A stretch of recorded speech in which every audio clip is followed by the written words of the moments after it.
Hello, हाय, good morning. सभी बच्चों का राजराजेश्वरी इंस्टीट्यूट में स्वागत है। आइए, आ, हर समय की भांति आज पुनः मैं बीपीएससी TRE 4 बिहार दरोगा रेलवे एसएससी बिहार एसएससी के लिए कुछ महत्वपूर्ण सवाल लेकर के आया हूं, जो कि हिस्ट्री सेगमेंट से आता है। आइए हम लोग महत्वपूर्ण सवालों पर चर्चा करते हैं और डिस्कशन करते हैं। पहला सवाल, द्रविड़ शैली। जी हाँ, दक्षिण भारत में स्थित होने के कारण इसे द्रविड़ शैली कहा जाता है। मुख्य रूप से चोलों के शासन काल में द्रविड़ शैली का सर्वाधिक विस्तारीकरण था। द्रविड़ शैली अगर बोला जाए तो कृष्णा नदी से लेकर के मलाबार तट तक का जो क्षेत्र रहा वो द्रविड़ शैली का सर्वोत्तम उदाहरण है।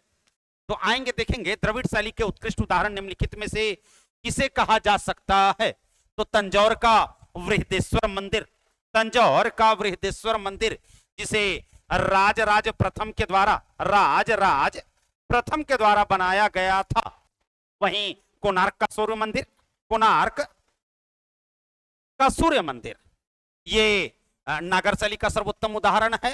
होयसलेश्वर का मंदिर जो है कर्नाटक में है, ये बेसर शैली का सर्वोत्तम उदाहरण है। बेसर शैली का सर्वोत्तम उदाहरण है। और कांचीपुरम का कैलाशनाथ मंदिर पल्लव राजा नरसिंह वर्मन प्रथम के द्वारा बनाया गया था। अगले सवाल पर चर्चा करेंगे हम लोग। दूसरा सवाल देखेंगे, गुप्त शासकों द्वारा जारी चांदी के सिक्के कहलाते थे। तो ये याद रखेंगे कि सर्वप्रथम सोने का सिक्का हिंद यवन राजाओं के द्वारा जारी किया गया। सबसे शुद्ध सोने का सिक्का कुषाण राजाओं के द्वारा जारी किया गया और सबसे अधिक सोने और चांदी के सिक्के गुप्त राजाओं के द्वारा जारी किए गए थे। गुप्त राजाओं द्वारा जारी किए गए सोने के सिक्के को दिनार और चांदी के सिक्के को रूपक कहकर पुकारा जाता था। सोने के सिक्के को दिनार और चांदी के सिक्के को रूपक कहकर पुकारा जाता था। अतः आंसर हो जाएगा रूपक। करसापण और पण यह भी चांदी के सिक्के होते थे। अगले सवाल पर चर्चा करेंगे। 3 नंबर सवाल देखेंगे, दिल्ली के किस सुल्तान ने, जी हां, दिल्ली सल्तनत की बात हो रही है। शासनकाल अगर बात की जाए तो 1206 से लेकर के 1526 ईस्वी तक दिल्ली सल्तनत का शासनकाल रहा। अपनी सेना का प्रबंध मंगोलों का अनुसरण करते हुए दशमलव प्रणाली से करने का प्रयास किया। जी हां, दशमलव पद्धति पर सेना का वर्गीकरण अलाउद्दीन खिलजी के द्वारा किया गया था। अलाउद्दीन खिलजी, जो कि खिलजी वंश का वास्तविक संस्थापक माना जाता है, जिसका शासनकाल 1296 से लेकर के 1316 ईस्वी तक रहा। दाग और हुलिया प्रथा की शुरुआत अलाउद्दीन खिलजी के द्वारा चलाई गई थी। घड़ी कर और चरी कर अलाउद्दीन खिलजी के द्वारा लगाया गया था। अलाउद्दीन खिलजी जिसने बाजार व्यवस्था की शुरुआत की, जिसे सहना मंडी के नाम से जाना जाता है, मुनिहान नामक पद का सृजन किया।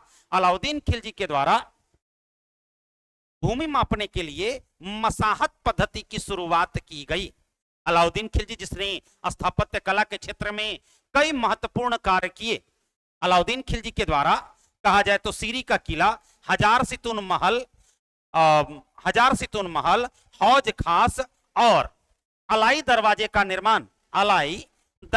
निर्माण, जमात खां मस्जिद का निर्माण अलाउद्दीन खिलजी के द्वारा ही करवाया गया था। सल्तनत काल का पहला ऐसा राजा जिसके शासनकाल में 6 मंगोल आक्रमण हुए थे।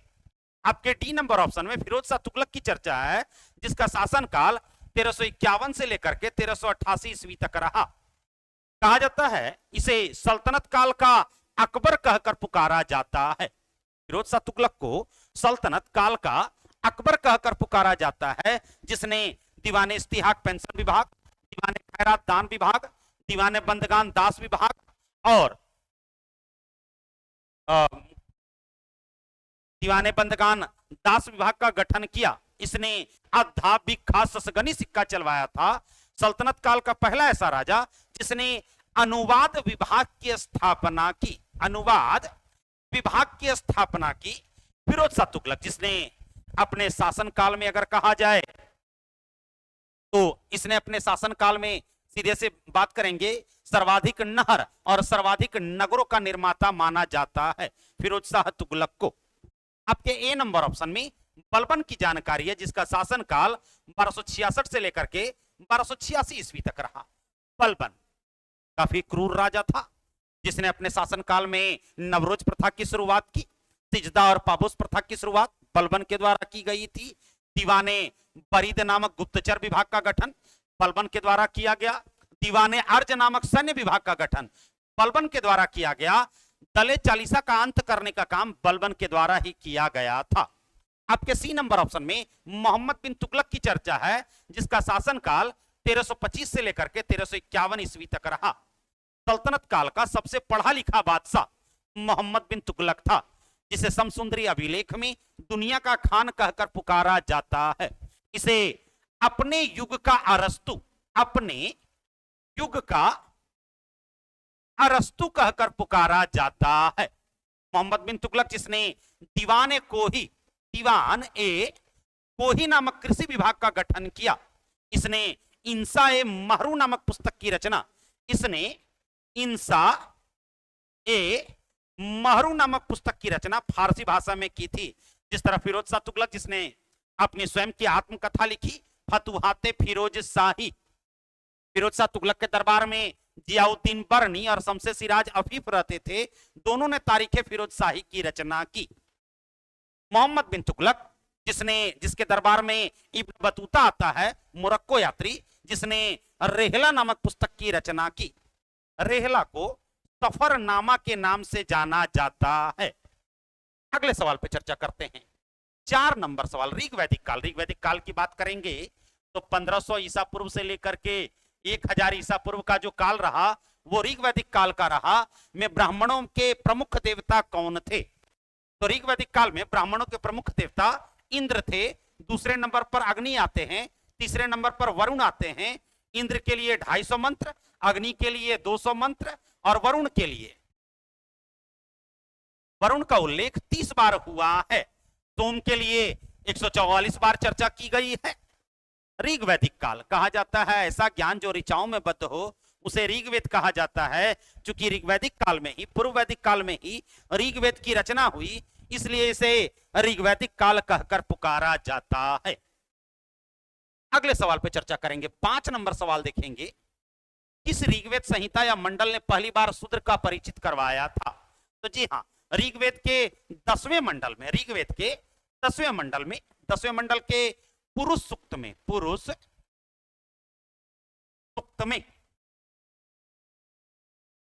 शूद्र की जानकारी मिलती है। 4 वर्णों का उल्लेख मिलता है। ब्राह्मण, क्षत्रिय, वैश्य और शूद्र की जानकारी मिलती है। अगले सवाल पे चर्चा करते हैं। 6 नंबर सवाल देखेंगे। किस राजवंश ने उत्तर भारत पर शासन नहीं किया? तो राजपूत करते ही हैं, मौर्य करते ही हैं, गुप्त करते ही हैं, चालुक्य। इनकी राजधानी बादामी थी। बादामी बोला जाए तो मान्यखेत, वर्तमान महाराष्ट्र का मलखंड जिला। चालुक्य अगर कहा जाए तो बेसर शैली का सर्वाधिक विस्तारीकरण, बेसर शैली का मंदिर निर्माण कला में 3 भाग आते हैं, नागर शैली, द्रविड़ शैली और बेसर शैली। बेसर शैली का विस्तारीकरण विंध्याचल की पहाड़ी से लेकर के कृष्णा नदी तक देखा जा सकता है। तो बेसर शैली का सर्वाधिक विस्तारीकरण और उसकी उत्पत्ति चालुक्यों के काल में ही हुई थी, इसलिए बेसर शैली को चालुक्य शैली के नाम से भी जाना जाता है। चालुक्य वंशीय सबसे प्रतापी राजा पुलकेशिन द्वितीय, जिसने उत्तरापथ स्वामिन नामक उपाधि धारण की। अगले सवाल पर चर्चा करेंगे। 7 नंबर सवाल, मौर्य काल में शिक्षा ग्रहण करने का सर्वाधिक प्रसिद्ध केंद्र कहां था? तो तक्षशिला, जिसके संस्थापक राजा तक्ष थे। इनका मूल नाम पुष्कर चरित था। पुष्कर चरित नामक व्यक्ति के द्वारा तक्षशिला विश्वविद्यालय की स्थापना की गई और अपना नाम बदलकर राजा तक्ष रख लिया गया। नालंदा विश्वविद्यालय का संस्थापक कुमारगुप्त प्रथम था।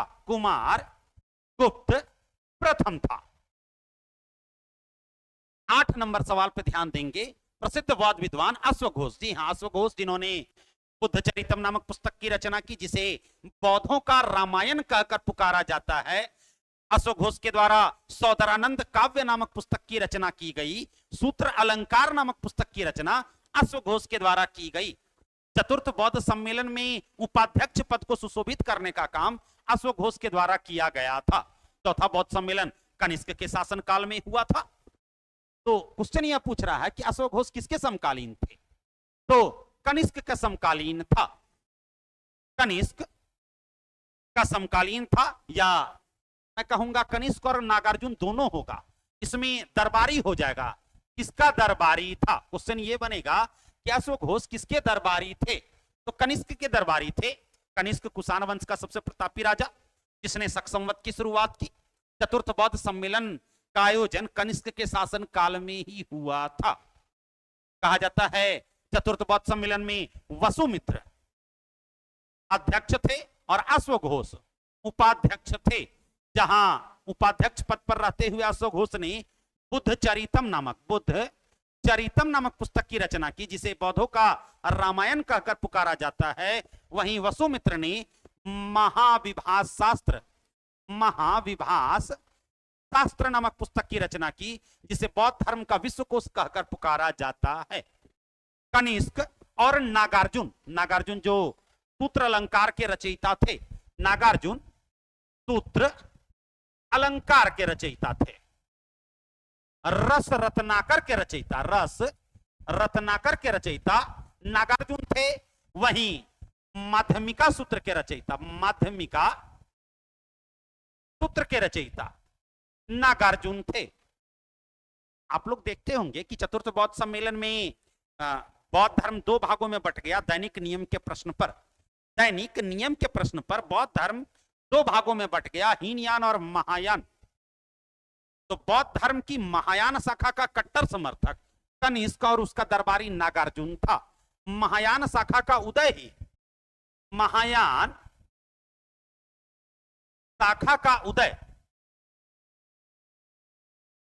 नागार्जुन की पुस्तक माध्यमिका सूत्र से मानी जाती है। हर्ष, आपके डी नंबर ऑप्शन में हर्ष की चर्चा है। वर्धन वंश का सबसे प्रतापी राजा, जिसने नागनंद, प्रियदर्शिका, रत्नावली जैसी पुस्तकों की रचना की। अशोक, मौर्य वंश का सबसे प्रतापी राजा, मगध का चक्रवर्ती सम्राट, जिसने अभिलेखों के माध्यम से जन कल्याण हेतु जनता को संबोधित करने का प्रयास किया। अशोक के अभिलेखों को 3 भागों में बांटा गया है। प्रथम शिलालेख, दूसरा स्तंभलेख, तीसरा गुहालेख। अशोक के अभिलेखों को 1750 में की पैंथलर के द्वारा खोजा गया। 1837 में जेम्स प्रिंसेप के द्वारा पढ़ने में सफलता पाई गई। अगले सवाल पर चर्चा करेंगे। 9 नंबर सवाल देखेंगे। कहा जाता है कि एलिफेंटा के प्रसिद्ध गुफा मंदिरों का संबंध था। जी हां, राष्ट्रकूट राजा कृष्ण प्रथम के द्वारा एलिफेंटा का प्रसिद्ध गुफा मंदिर बनवाया गया। चोल वंशीय राजाओं के द्वारा राजराजेश्वर तंजौर का वृहदेश्वर मंदिर बनवाया गया था। वहीं पल्लव राजाओं के द्वारा कांचीपुरम का रथ मंदिर और महाबलीपुरम का रथ मंदिर निर्मित करवाया गया। और बेसर शैली का सर्वाधिक विस्तारीकरण चालुक्यों के शासन काल में हुआ था। इसलिए बेसर शैली को चालुक्य शैली के नाम से भी जाना जाता है। अगले सवाल पर चर्चा करेंगे। 10 नंबर सवाल देखिए। सवाल आ गया, अभी थोड़ी देर पहले ही हमने चर्चा की। हम लोगों ने चर्चा किया क्या? हीनयान और महायान का उदय चतुर्थ बौद्ध सम्मेलन में होता है। तो हीनयान महायान संप्रदायों का जन्म निम्नलिखित में से किसमें हुआ था? तो चतुर्थ बौद्ध सम्मेलन में। जी हां, कनिष्क के शासन काल में हुआ था, कश्मीर के कुंडल वन में। जहां ऊपर के तीनों सम्मेलनों में पाली भाषा को संरक्षण प्रदान किया गया, वहीं चतुर्थ बौद्ध सम्मेलन में संस्कृत भाषा को संरक्षण प्रदान किया गया।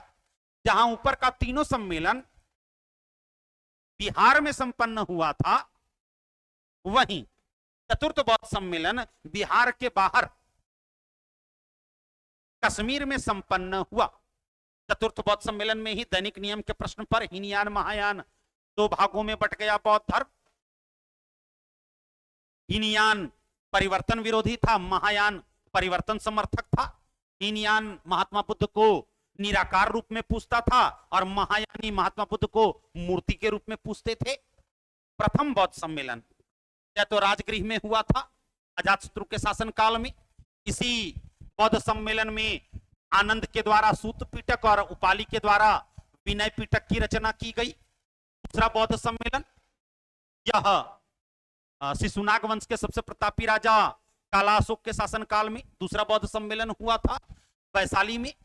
और इसी बौद्ध सम्मेलन में दैनिक नियम के प्रश्न पर बौद्ध धर्म दो भागों में बट गया, स्थीवर और महासंघिक। स्थीवर और महासंघिक। तीसरा बौद्ध सम्मेलन अशोक के शासनकाल में पाटलिपुत्र में हुआ था मोगलीपुत्तिस की अध्यक्षता में। इसी सम्मेलन में अध्यक्ष पद पर रहते हुए मोगलीपुत्तिस ने बौद्ध दर्शन पर आधारित पुस्तक अभिधम्म पीटक नामक पुस्तक की रचना की। आइए अगले सवाल पे चर्चा करते हैं। 11 नंबर सवाल देखेंगे। वर्णों में जातियां क्यों उत्पन्न हुई जो भारतीय समाज को संगठित करने का आधार बन गई? तो ऑप्शन ए क्या कह रहा है? आदिवासी लोगों को वर्ण व्यवस्था में एकीकृत करने में समस्या थी। बिल्कुल नहीं।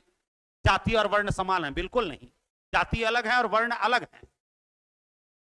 4 वर्ण है और जाति अनेक हैं। ब्राह्मण, क्षत्रिय, वैश्य और शूद्र ये वर्ण में आते हैं और जातियां अलग हैं। वर्ण व्यवस्था के विरुद्ध प्रबल विरोध था जिससे जातियों का विकास हुआ। आंसर हो जाएगा टी। लोगों की सामाजिक व आर्थिक आवश्यकताओं में नियमित विस्तार के कारण नए कौशलों से संपन्न लोगों की जरूरत थी और इससे जाति का निर्माण होता गया। 12 नंबर सवाल देखेंगे। निम्नलिखित में से किस आदिवासी समाज को खेल में विभाजन किया गया? तो भील जनजाति। जी हां, भील विद्रोह भी हुआ था 1828 में। भील विद्रोह भी हुआ था 1828 में। सबसे बड़ी जनजाति भील को ही माना जाता है। दूसरे नंबर में गोंड और तीसरे नंबर में संथाल। संथाल विद्रोह भी हुआ था 1859-60 में। 1859-60 में सिद्धू कान्हू चांद भैरव के द्वारा संथाल विद्रोह किया गया था। अहोम विद्रोह, जी हां, अहोम विद्रोह 1818 में गोमुधर कुंवर के नेतृत्व में गोमुधर कुंवर के नेतृत्व में अहोम विद्रोह किया गया था। तो आंसर हो जाएगा भील। निम्नलिखित में से किस आदिवासी समाज को खेल में विभाजन किया गया? तो भील को। 13 नंबर सवाल जातक। जी हां, 550 कथाओं का संग्रह है। जातक कथा सूत पीटक के 10वें अध्याय खुद्दक निकाय का भाग है। जातक कथा सूत पीटक के 10वें भाग खुद्दक निकाय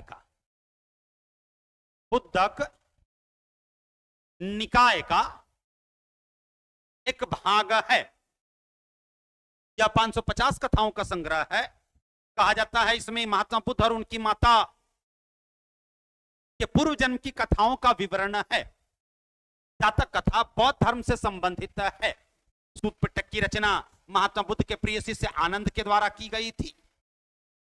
वैष्णव धर्म की स्थापना वासुदेव कृष्ण के द्वारा, वहीं 24 जैन तीर्थंकरों के द्वारा जैन धर्म का प्रचार प्रसार किया गया।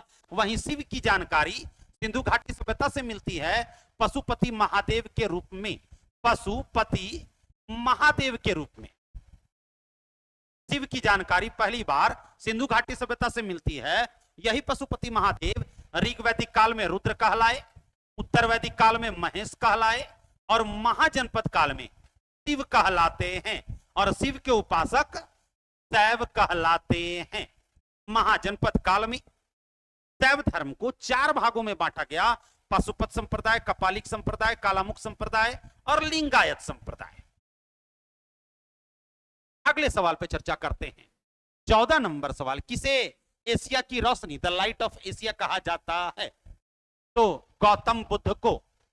जी हां, वर्ण व्यवस्था के खिलाफ हमारा तो पुनर्जागरण 6ठी शताब्दी ईसा पूर्व में ही हो चुका था। इन सामाजिक कार्यकर्ताओं के द्वारा हमारा पुनर्जागरण किया गया था, खास करके मगध के क्षेत्रों में।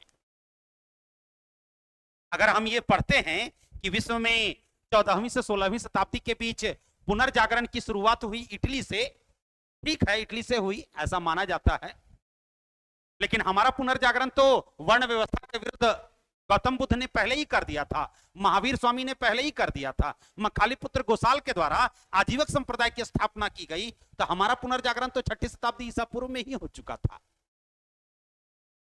तो सवाल आएगा कि किसे एशिया की रोशनी कहा जाता है, light of Asia? Gautam Buddha, जिन्होंने बौद्ध धर्म की स्थापना की। माओ त्से तुंग चीन के रहने वाले थे। महात्मा गांधी भारतीय स्वतंत्रता आंदोलन में महत्वपूर्ण भूमिका निभाते हैं। इनके द्वारा 1916 में साबरमती आश्रम की स्थापना की गई। 1932 में हरिजन सेवक संघ नामक संगठन की स्थापना की गई।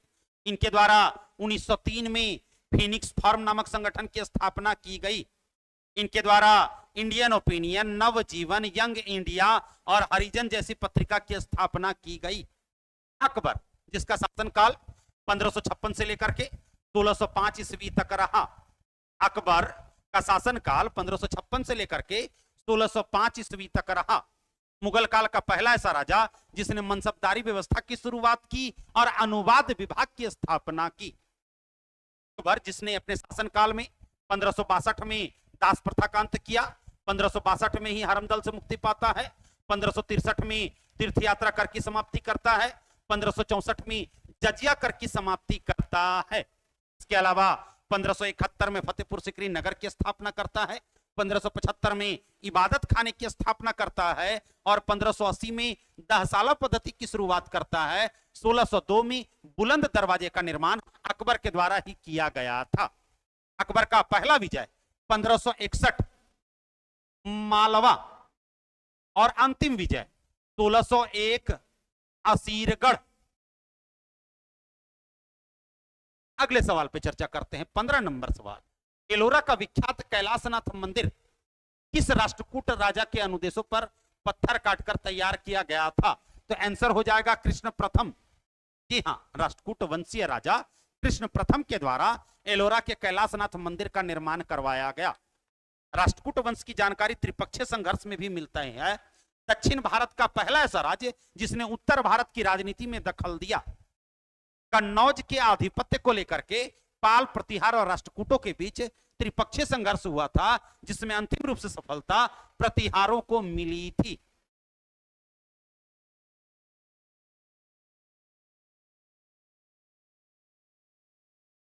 सॉरी, आइए, कुल 15 सवाल थे। अगर डिस्कशन आपको अच्छा लगे तो इसे लाइक करें, सब्सक्राइब करें और सभी लोगों को शेयर जरूर करें। आज के लिए इतना ही, धन्यवाद।